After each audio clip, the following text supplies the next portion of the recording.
Vamos começar então? Primeira coisa, eu tenho um monte de ponto para falar aqui, gente. Quando fala sobre isso, eu falei para a irmã Cíntia, para o irmão Alaí Júnior, falei, olha, esse assunto aí, eu vou falar 3 dias seguidos.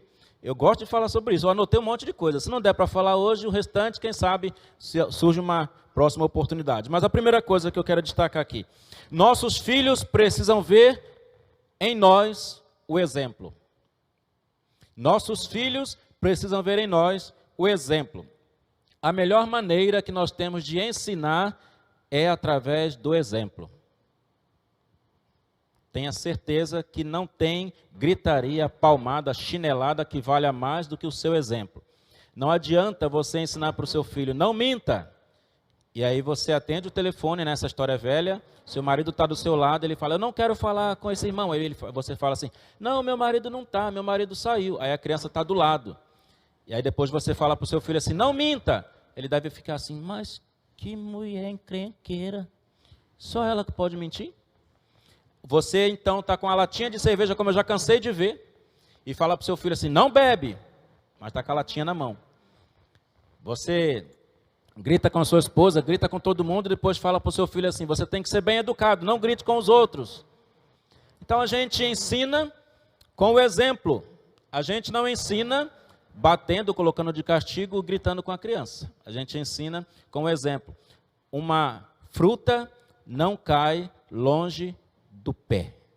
Quando eu estava pastoreando lá em Cuiabá, a gente teve um casal de adolescente na nossa igreja, ele devia ter uns 15, 16 e ela uns 14. Quando eu cheguei, eles já estavam namorando, eu não me meti, não tem nada a ver com isso.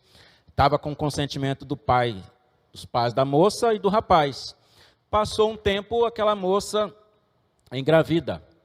A mãe da moça me chama na casa dela. Aí está lá o rapazinho com aquela cara de gato arrependido. Os pais dele ali também, todo mundo de cabeça baixa. A mulher, a mãe da menina, igual um pavão. Fazendo aquele... E eu cheguei, aí... Das outras vezes que eu tinha ido nessa casa, eu vi que ela estava com um namorado, tomando cerveja, música alta na sala, tal. Outro dia eu fui lá, estava com outro namorado, tomando cerveja, música alta na sala, tal. E eu não falo nada, não é minha ovelha, eu cuidava apenas da filha dela.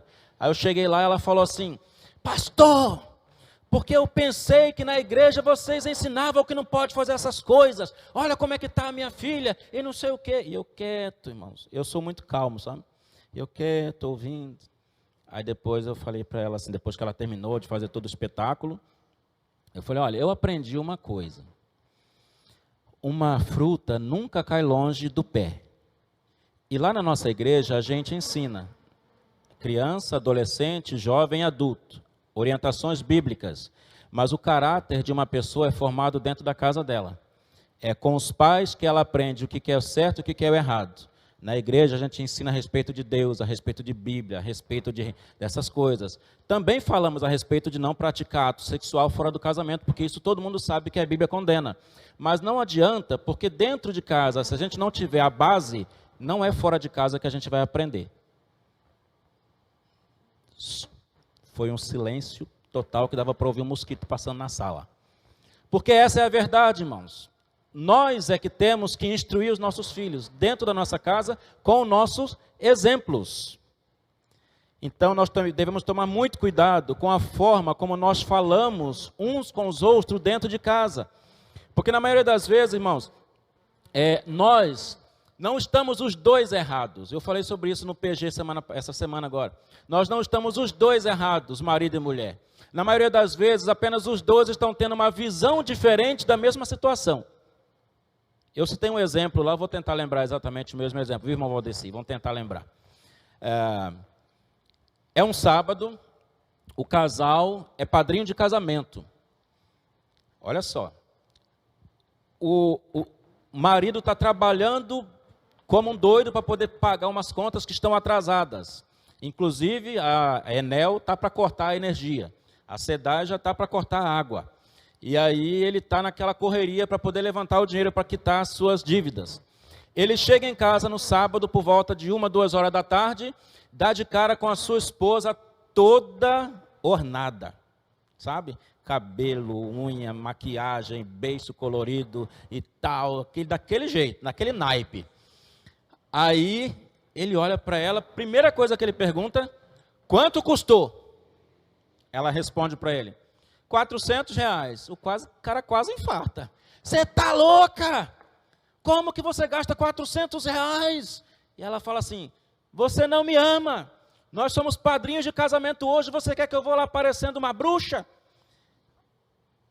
Aí começa a briga. Os filhos estão ali do lado vendo. E aquela briga. Aí a pergunta que nós fizemos no PG é o seguinte, quem está certo, ele ou ela? Os dois estão certos. É que os dois estão brigando por coisas diferentes. A briga dele é o seguinte, mulher, eu estou ralando como condenado, porque nós estamos para ficar sem água, sem luz. Você poderia, de repente, ter feito uma coisa mais simples, mais barata. Eu pegava minha prima para arrumar seu cabelo, dava um jeito, porque a gente não pode gastar R$400, que a Enel está batendo na porta. É isso que ele está dizendo por dentro. Mas ele não falou isso para ela. Ele falou assim, você está louca? Guarde isso, tá? Aí ela, ao ouvir você está louca, ela não ouviu você está louca, ela ouviu, eu não te amo, você não vale os R$400. Porque ela pensa assim, o quê? Eu estava toda feia, estou há meses sem ir no salão, sem fazer unha, meu cabelo está parecendo de uma bruxa, aí agora que eu vou lá, gasto R$400 para poder ficar bonita para o casamento e para você, você ainda acha que eu não mereço? Então quer dizer que eu não valho R$400 para você? É isso que ela está pensando. Mas é isso que ele está dizendo? Não. Então quem está errado, quem está certo? Nenhum dos dois. Os dois estão certos. Só que estão falando coisas diferentes. A maioria das vezes a gente briga com o cônjuge dentro de casa, porque a gente está falando do mesmo assunto, mas tendo visões diferentes. Então a gente precisa tomar cuidado. Porque na maioria das vezes não é necessário brigar. É só os dois apontarem para o mesmo lugar com o mesmo foco, que a gente vai conseguir entender. Amém? Fazer igual a irmã aqui, cadê a irmã Cíntia? Ela falou que gosta de falar amém, né?